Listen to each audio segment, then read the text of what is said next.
Recording by Linda Dodge. The Repairman by Harry Harrison. The old man had that look of intense glee on his face that meant someone was in for a very rough time. Since we were alone, it took no great feat of intelligence to figure out it would be me.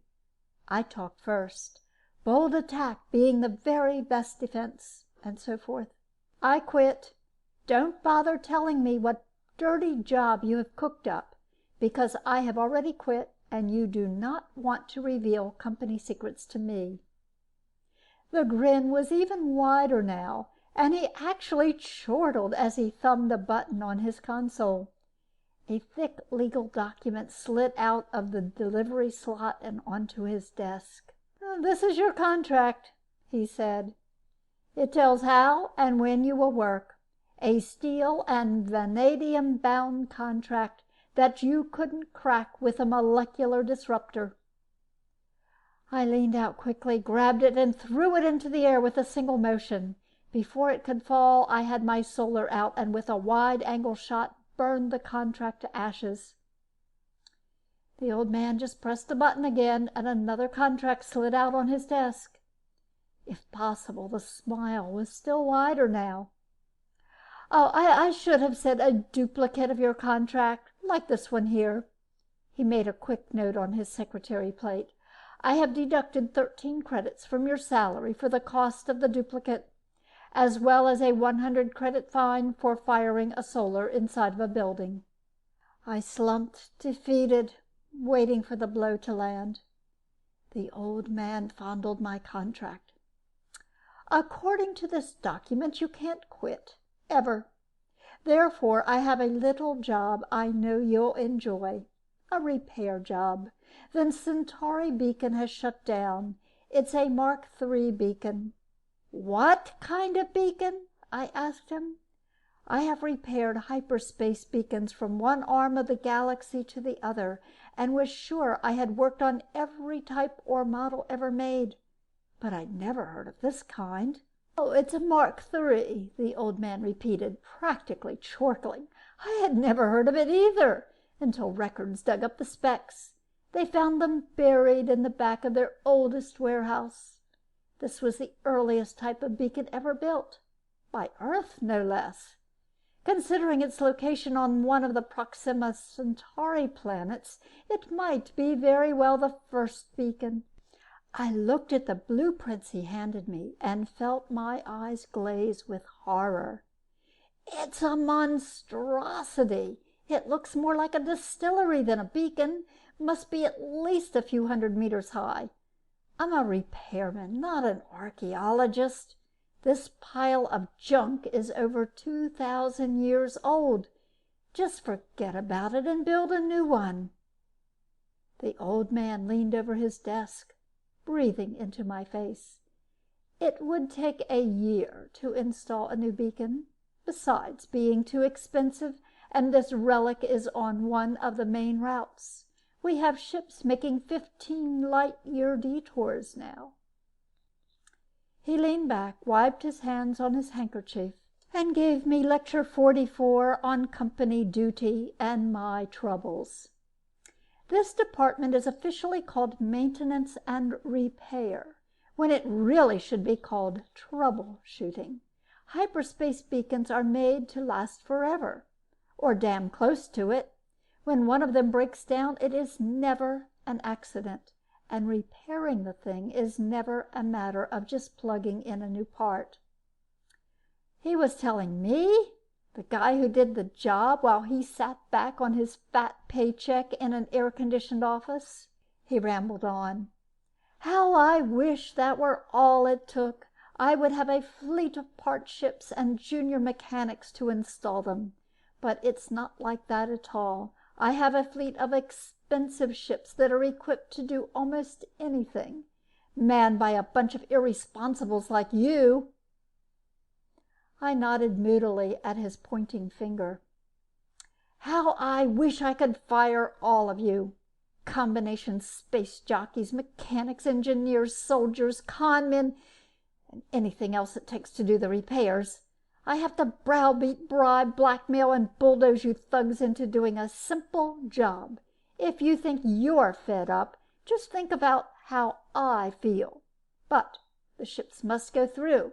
The beacons must operate." I recognized this deathless line as the curtain speech and crawled to my feet. He threw the Mark III file at me and went back to scratching in his papers. Just as I reached the door, he looked up and impaled me on his finger again. "And don't you be getting any fancy ideas about jumping your contract. We can attach that bank account of yours on Algol too, long before you could draw the money out." I smiled, a little weakly, I'm afraid, as if I had never meant to keep that account a secret. His spies were getting more efficient every day. Walking down the hall, I tried to figure a way to transfer the money without his catching on, and knew at the same time he was figuring a way to outfigure me. It was all very depressing, so I stopped for a drink and then went on to the spaceport. By the time the ship was serviced, I had a course charted. The nearest beacon to the broken-down Proxima Centauri beacon was on one of the planets of Beta Circinus, and I headed there first, a short trip of only about 9 days in hyperspace. To understand the importance of the beacons, you have to understand hyperspace. Not that many people do, but it's easy enough to understand that in this non-space, the regular rules don't apply. Speed and measurements are a matter of relationship, not constant facts like the fixed universe. The first ships to enter hyperspace had no place to go, and no way even to tell if they had moved. The beacon solved that problem and opened the entire universe. They are built on planets and generate tremendous amounts of power. The power is turned into radiation that is punched through into hyperspace. Every beacon has a code signal as part of its radiation and represents a measurable point in hyperspace. Triangulation and quadrature of the beacons works for navigation, only it follows its own rules. The rules are complex and variable, but they are still rules that a navigator can follow.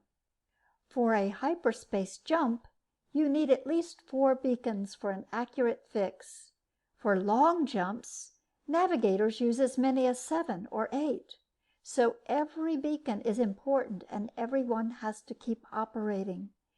That is where I and the other troubleshooters came in. We travel in well-stocked ships that carry a little bit of everything, only 1 man to a ship, because that is all that takes to operate the overly efficient repair machinery. Due to the very nature of our job, we spend most of our time just rocketing through normal space. After all, when a beacon breaks down, how do you find it? Not through hyperspace. All you can do is approach as close as you can by using the other beacons, and then finish the trip in normal space. This can take months, and often does. This job didn't turn out to be quite that bad. I zeroed in on the Beta Circinus beacon and ran a complicated 8-point problem through the navigator, using every beacon I could get an accurate fix on. The computer gave me a course with an estimated point of arrival, as well as a built-in safety factor I could never eliminate from the machine. I would very much rather take a chance of breaking through near some star than spend time just barreling through normal space. But apparently Tech knows this too. They had a safety factor built into the computer, so you couldn't end up inside a star, no matter how hard you tried. I'm sure there was no humaneness in this decision. They just didn't want to lose the ship. It was a 20-hour jump, ship's time, and I came through in the middle of nowhere. The robot analyzer chuckled to itself and scanned all the stars, comparing them to the spectra of Proxima Centauri. It finally rang a bell and blinked a light. I peeped through the eyepiece. A fast reading with the photocell gave me the apparent magnitude, and a comparison with its absolute magnitude showed its distance. Not as bad as I had thought. A 6-week run, give or take a few days. After feeding a course tape into the robot pilot, I strapped into the acceleration tank and went to sleep. The time went fast. I rebuilt my camera for about the 20th time and just about finished a correspondence course in nucleonics. Most repairmen take these courses. Besides, they're always coming in handy. The company grades your pay by the number of specialties you can handle. All this, with some oil painting and free fall workouts in the gym, passed the time. I was asleep when the alarm went off that announced planetary distance. Planet 2, where the beacon was situated according to the old charts, was a mushy-looking, wet kind of globe. I tried to make sense out of the ancient directions and finally located the right area. Staying outside the atmosphere, I sent a flying eye down to look things over. In this business, you learn early when and where to risk your own skin. The eye would be good enough for the preliminary survey. The old boys had had enough brains to choose a traceable site for the beacon, equidistant on a line between two of the most prominent mountain peaks. I located the peaks easily enough and started the eye out from the first peak and kept it on a course directly toward the second. There was a nose and tail radar in the eye, and I fed their signals into a scope as an amplitude curve. When the two peaks coincided, I spun the eye controls and dived the thing down. I cut out the radar and cut in the nose orthicon and sat back to watch the beacon appear on the screen. The image blinked, focused, and a great damn pyramid swam into view. I cursed and wheeled the eye in circles, scanning the surrounding country. It was flat, marshy bottomland without a bump. The only thing in a 10-mile circle was this pyramid, and that definitely wasn't my beacon. Or wasn't it? I dived the eye lower. The pyramid was a crude-looking thing of undressed stone, without carvings or decorations. There was a shimmer of light from the top, and I took a closer look at it. On the peak of the pyramid was a hollow basin filled with water. When I saw that, something clicked into my mind. Locking the eye in a circular course, I dug through the Mark III plans, and there it was. The beacon had a precipitating field and a basin on top of it for water. This was used to cool the reactor that powered the monstrosity. If the water was still there, the beacon was still there, inside the pyramid. The natives, who of course weren't even mentioned by the idiots who constructed the thing, had built a nice, heavy, thick stone pyramid around the beacon. I took another look at the screen and realized that I had locked the eye into a circular orbit about 20 feet above the pyramid. The summit of the stone pile was now covered with lizards of some type, apparently the local life form. They had what looked like throwing sticks and arrow-blasts, and they were trying to shoot down the eye, a cloud of arrows and rocks flying in every direction. I pulled the eye straight up and away, and threw in the control circuit that would return it automatically to the ship. Then I went to the galley for a long, strong drink.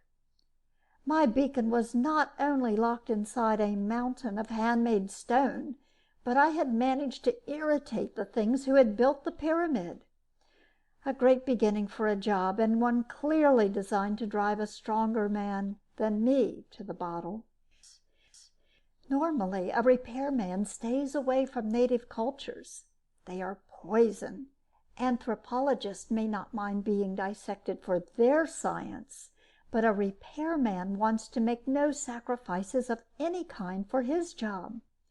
For this reason, most beacons are built on uninhabited planets. If a beacon has to go on a planet with a culture, it is usually built in some inaccessible place. Why this beacon had been built within the reach of the local claws, I had yet to find out, but that would come in time. The first thing to do was to make contact. To make contact, you have to know the local language. And for that, I had long before worked out a system that was foolproof. I had a pry eye of my own construction. It looked like a piece of rock about a foot long. Once on the ground, it would never be noticed, though it was a little disconcerting to see it float by. I located a lizard town about 1,000 kilometers from the pyramid and dropped the eye. It swished down and landed at night in the bank of a local mud wallow. This was a favorite spot that drew a good crowd during the day. In the morning, when the first wallowers arrived, I flipped on the recorder. After about 5 of the local days, I had a sea of native conversation in the memory bank of the machine translator, and had tagged a few expressions. This was fairly easy to do when you have a machine memory to work with. One of the lizards gargled at one another, and the second one turned around. I tagged this expression with the phrase, "Hey, George," and waited my chance to use it. Later the same day, I caught one of them alone and shouted, "Hey, George," at him. It gurgled out through the speaker in the local tongue, and he turned around. When you get enough reference phrases like this in the memory bank, the MT brain takes over and starts filling in the missing pieces. As soon as the MT could give a running translation of any conversation it heard, I figured out it was time to make a contact. I found him easily enough. He was a Centaurian version of a goat boy. He herded a particularly loathsome form of local life in the swamps outside of the town.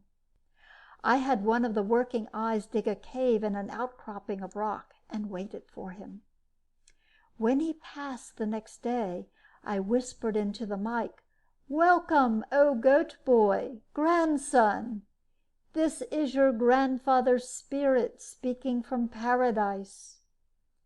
This fitted in with what I could make out from the local religion. Goat boy stopped, as if he had been shot. Before he could move, I pushed a switch, and a handful of the local currency, wampum-type shells, rolled out of the cave and landed at his feet. "Here is some money from paradise, because you have been a good boy." Not really from paradise. I had lifted it from the treasury the night before. "Come back tomorrow, and we will talk some more," I called after the fleeing figure. I was pleased to notice that he took the cash before taking off. After that, Grandpa in paradise had many heart-to-heart talks with grandson, who found the heavenly loot more than he could resist. Grandpa had been out of touch with things since his death, and Goat Boy happily filled him in. I learned all I needed to know of the history, past and recent, and it wasn't nice. In addition to the pyramid being built around the beacon, there was a nice little religious war going on around the pyramid. It all began with the land bridge. Apparently, the local lizards had been living in the swamps when the beacon was built, but the builders didn't think much of them. They were a low type and confined to a distant continent. The idea that the race would develop and might reach this continent never occurred to the beacon mechanics, which is, of course, what happened.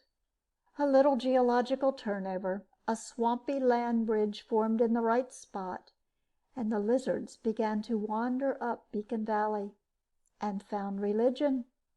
A shiny metal temple, out of which poured a constant stream of magic water. The reactor cooling water pumped down from the atmosphere condenser on the roof. The radioactivity in the water didn't hurt the natives. It caused mutations that bred true. A city was built around the temple, and through the centuries, the pyramid was put up around the beacon. A special branch of the priesthood served the temple. All went well until one of the priests violated the temple and destroyed the holy waters. There had been revolts, strife, murder, and destruction since then, but still the holy waters would not flow. Now armed mobs fought around the temple each day, and a new band of priests guarded the sacred font.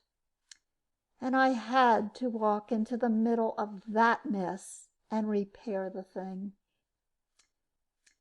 It would have been easy enough if we were allowed a little mayhem. I could have had a lizard fry, fixed the beacon, and taken off.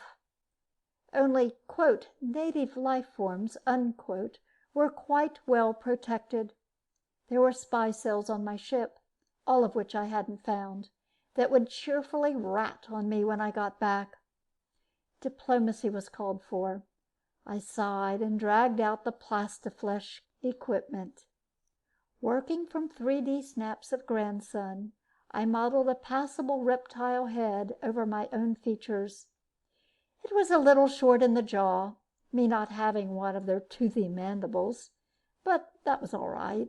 I didn't have to look exactly like them, just something close to soothe the native mind. It's logical. If I were an ignorant aborigine of Earth, and I ran into a spiken who looks like a 2-foot glob of dried shellac, I would immediately leave the scene. However, if the spiken were wearing a suit of plastiflesh that looked remotely humanoid, I would at least stay and talk to him. That's what I was aiming to do with the Centaurians. When the head was done, I peeled it off and attached it to an attractive suit of green plastic, complete with tail. I was really glad they had tails. The lizards didn't wear clothes, and I wanted to take along a lot of electronic equipment. I built the tail over a metal frame that anchored around my waist. Then I filled the frame with all the equipment that I would need and began to wire the suit. When it was done, I tried it on in front of a full-length mirror. It was horrible, but effective. The tail dragged me down in the rear and gave me a duck waddle, but that only helped the resemblance.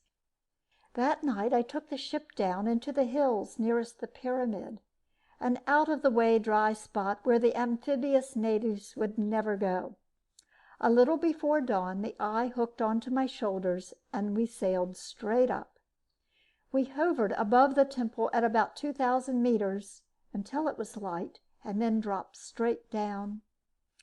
It must have been a grand sight. The eye was camouflaged to look like a flying lizard, a sort of a cardboard pterodactyl, and slowly flapping wings obviously had nothing to do with our flight, but it was impressive enough for the natives. The first one that spotted me screamed and dropped over on his back. The others came running. They milled and mobbed and piled on top of one another, and by that time I had landed in the plaza fronting the temple. The priesthood arrived. I folded my arms in a regal stance. "Greetings, O noble servers of the great God," I said. Of course, I didn't say it out loud. I just whispered loud enough for the throat mic to catch. This was radioed back to the MT, and the translation shot back to a speaker in my jaws. The natives chomped and rattled, and the translation rolled out almost instantly. I had the volume turned up, and the whole square echoed.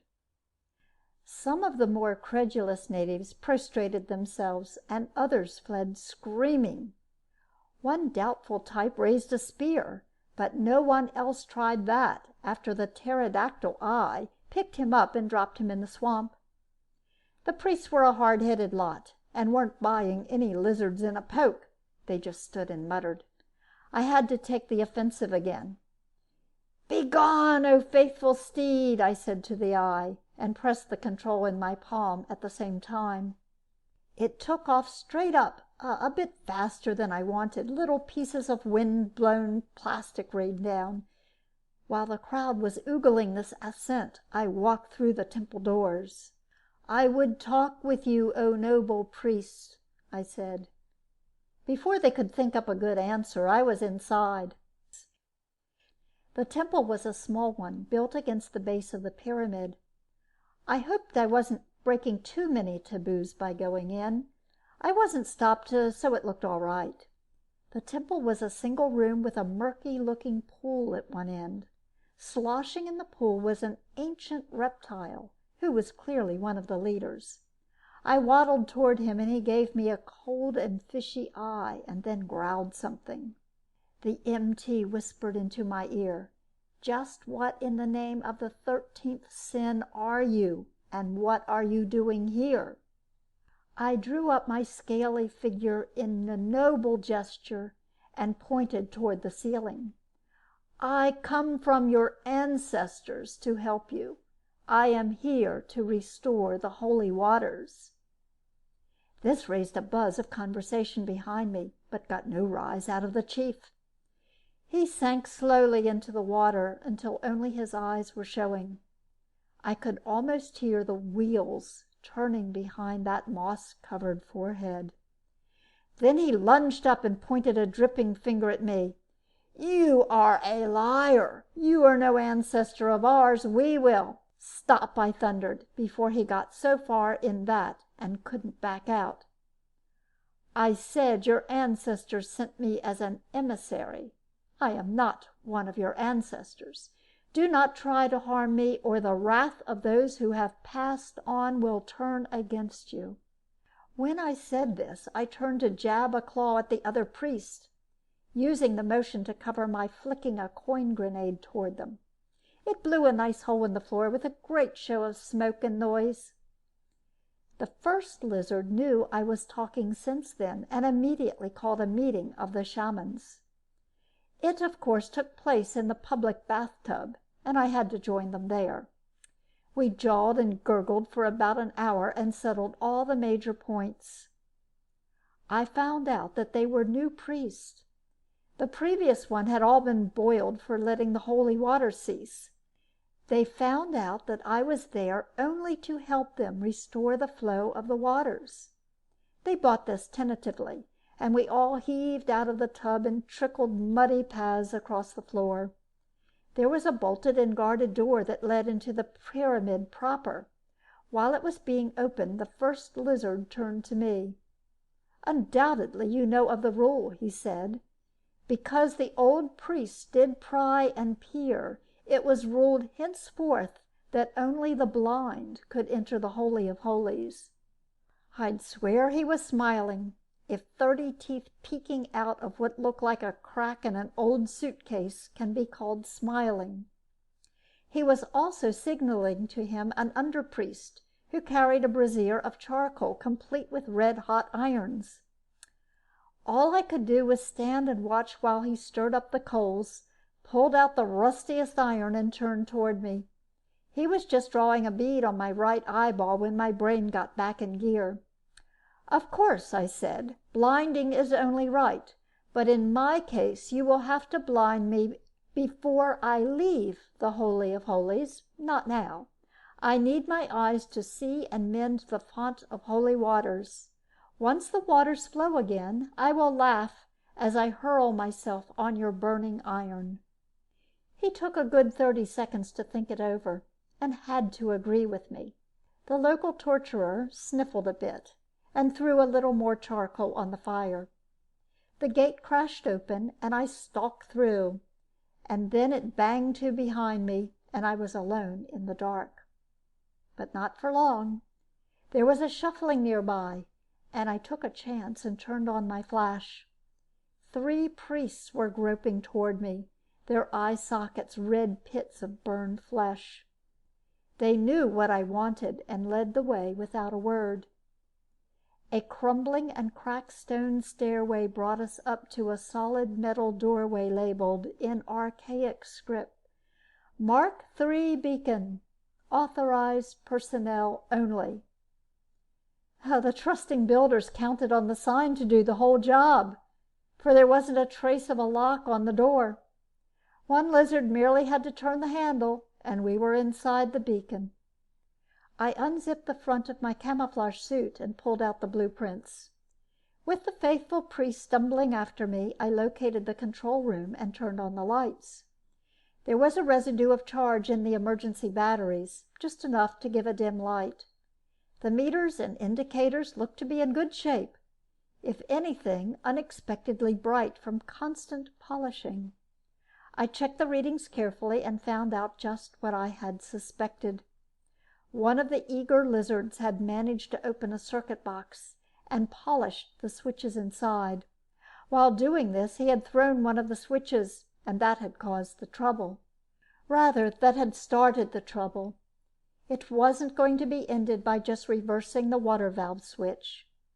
This valve was supposed to be used only for repairs after the pile was damped. When the water was cut off with the pile in operation, it had started to overheat, and the automatic safeties had dumped the charge down the pit. I could start the water easily enough again, but there was no fuel left in the reactor. I wasn't going to play with the fuel problem at all. It would be far easier to install a new power plant. I had one in the ship that was about a tenth the size of that ancient bucket of bolts and produced at least 4 times the power. Before I sent for it, I checked over the rest of the beacon. In 2,000 years, there should be some sign of wear. The old boys had built well. I'll give them credit for that.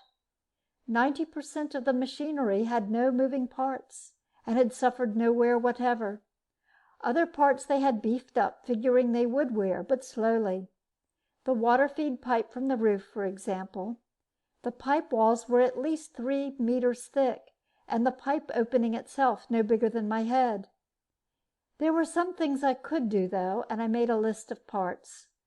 The parts, the new power plant, and a few other odds and ends were chuted into a neat pile on the ship. I checked all the parts by screen before they were loaded in a metal crate. In the darkest hour before dawn, the heavy-duty eye dropped the crate outside the temple and darted away without being seen. I watched the priests through the pry eye while they tried to open it. When they had given up, I boomed orders at them through a speaker in the crate. They spent most of the day sweating the heavy box up through the narrow temple stairs, and I enjoyed a good sleep. It was resting inside the beacon door when I woke up. The repairs didn't take long, though there was plenty of groaning from the blind lizards when they heard me ripping the wall open to get at the power leads. I even hooked a gadget to the water pipe so their holy waters would have usual refreshing radioactivity when they started flowing again. The moment this was all finished, I did the job they were waiting for. I threw the switch that started the water flowing again. There were a few minutes while the water began to gurgle down through the dry pipe. Then a roar came from outside the pyramid that must have shaken its stone walls. Shaking my hands once over my head, I went down for the eye-burning ceremony. The blind lizards were waiting for me by the door and looked even unhappier than usual. When I tried the door, I found out why. It was bolted and barred from the other side. "It has been decided," a lizard said, "that you shall remain here forever and tend the holy waters. We will stay with you and serve your every need." A delightful prospect, eternity spent in a locked beacon with 3 blind lizards. In spite of their hospitality, I couldn't accept. "What? You dare interfere with the messenger of your ancestors?" I had the speaker on full volume, and the vibration almost shook my head off. The lizards cringed, and I set my solar for a narrow beam and ran it around the door jamb. There was a great crunching and banging from the junk piled against it, and then the door swung free. I threw it open. Before they could protest, I had pushed the priest out through it. The rest of their clan showed up at the foot of the stairs and made a great ruckus while I finished welding the door shut. Running through the crowd, I faced up to the first lizard in his tub. He sank slowly beneath the surface. "What lack of courtesy!" I shouted. He made little bubbles in the water. "The ancestors are annoyed and have decided to forbid entrance to the inner temple forever, though out of kindness they will let the waters flow. Now I must return. On with the ceremony." The torture master was too frightened to move, so I grabbed his hot iron. A touch on the side of my face dropped a steel plate over my eyes, under the plastic skin. Then I jammed the iron hard into my phony eye sockets, and the plastic gave off authentic odors. A cry went up from the crowd as I dropped the iron and staggered in blind circles. I must admit it went off pretty well. Before they could get any more bright ideas, I threw the switch, and my plastic pterodactyl sailed in through the door. I couldn't see it, of course, but I knew it had arrived when the grapples in the claws latched onto the steel plates on my shoulders. I had got turned around after the eye burning, and my flying beast hooked onto me backward. I had meant to sail out bravely, blind eyes facing into the sunset. Instead, I faced the crowd as I soared away. So I made the most of a bad situation and threw them a snappy military salute. Then I was out in fresh air and away. When I lifted the plate and poked holes in the seared plastic, I could see the pyramid growing smaller behind me, water gushing out of the base, and a happy crowd of reptiles sporting in its radioactive rush. I counted off on my talons to see if I had forgotten anything. 1. The beacon was repaired. 2. The door was sealed, so there could be no more sabotage, accidental or deliberate. 3. The priest should be satisfied. The water was running again, my eyes had been duly burned out, and they were back in business, which added up to 4.